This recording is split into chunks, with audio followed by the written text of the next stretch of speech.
And the imagery that I want to share with you is one that will help you understand the larger concept of Surat al-Asr. Imagine with me that you are drowning. That you're drowning. And you are unconscious. Two things. You're drowning and you're unconscious. Do you have a lot of time? If you're drowning and you're unconscious, do you have a lot of time? No, you don't have a lot of time.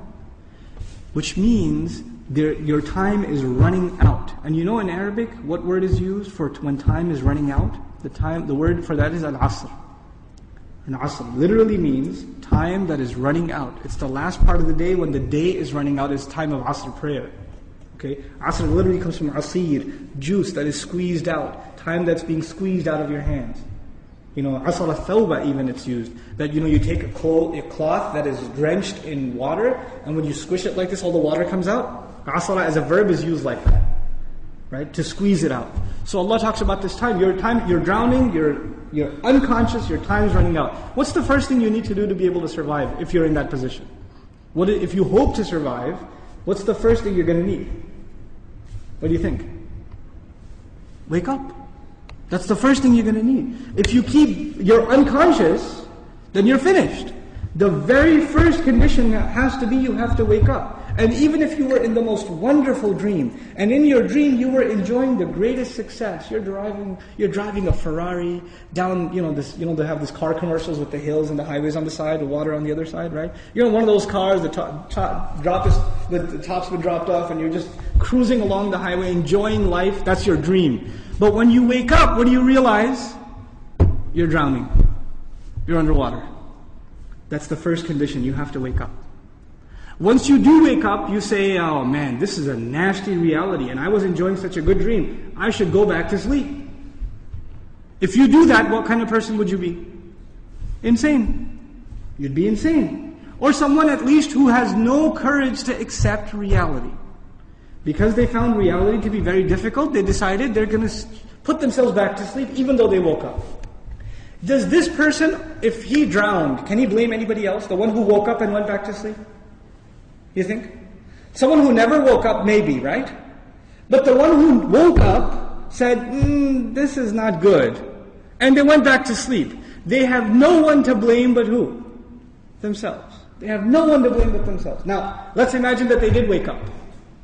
What do you have to do next? Oh, it's pretty bad, I'm drowning.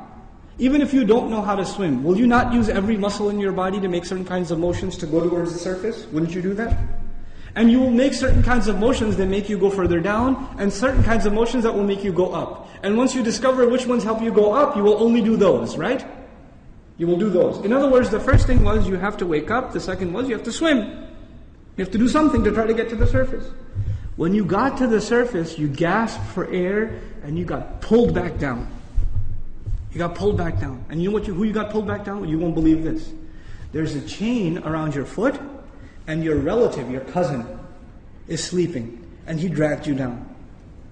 And now you're drowning because of your sleeping cousin. What do you have to do now? You got to wake him up. And you're not even waking him up because you want to save him. Who are you waking him up for? Maybe you want to save him. Maybe you don't even like your cousin. I don't know, right? But what's the point? The point is you're trying to wake him up because if you don't wake him up, who's also going to drown? You yourself. So you wake him up, and he says, man, I was driving a Ferrari, you woke me up for no reason, I'm going back to sleep. Forget you. Can you just say, okay, well, I didn't like you anyway, suit yourself? Can't do that. If he goes to sleep again, what are you going to do? No, man, wake up, let's go, we can't give up. You can't not accept reality.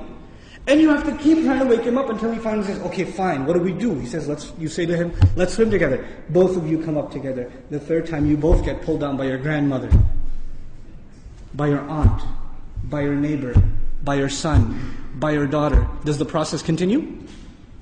The process continue? There's a 4-part process to this people surviving. The first was they had to wake up themselves. Then they had to try to swim. Then they had to tell other people that they're tied to, this is the truth. Let's go. And even if they got tired and one of them said, man, I can't do this anymore. We've been doing this now over and over again.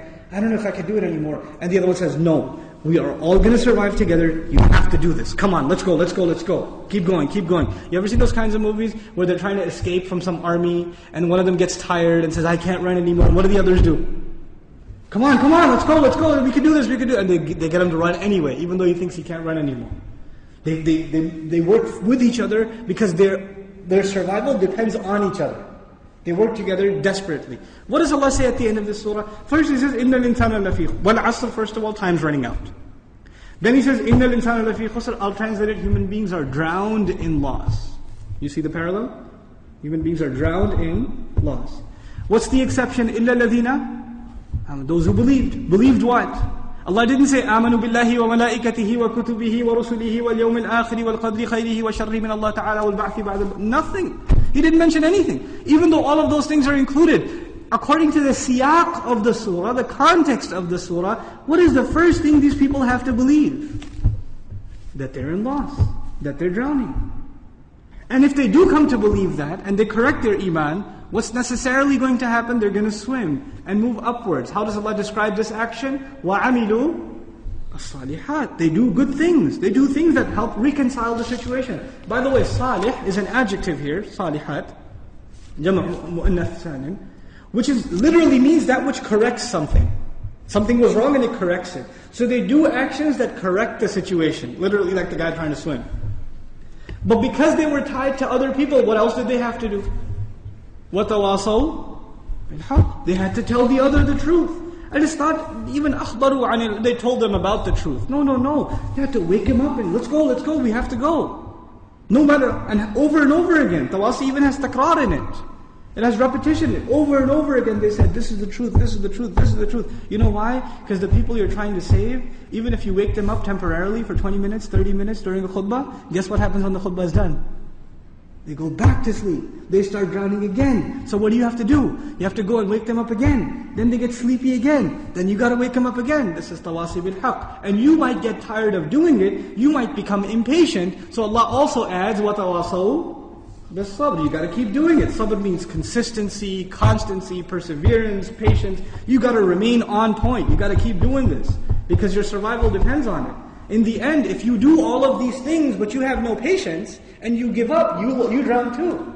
So even if you had iman and you had good deeds and you told people about the truth but you didn't have sabr, you still drown. So how many conditions do you have to fulfill to survive? All four. All four conditions are required. They're critical and they're necessary. Which is why there's a wa in between them. You see the logical progression from iman to amilu salihat to tawasaw bil haqq to tawasaw bil sabr, beautifully articulated in this surah.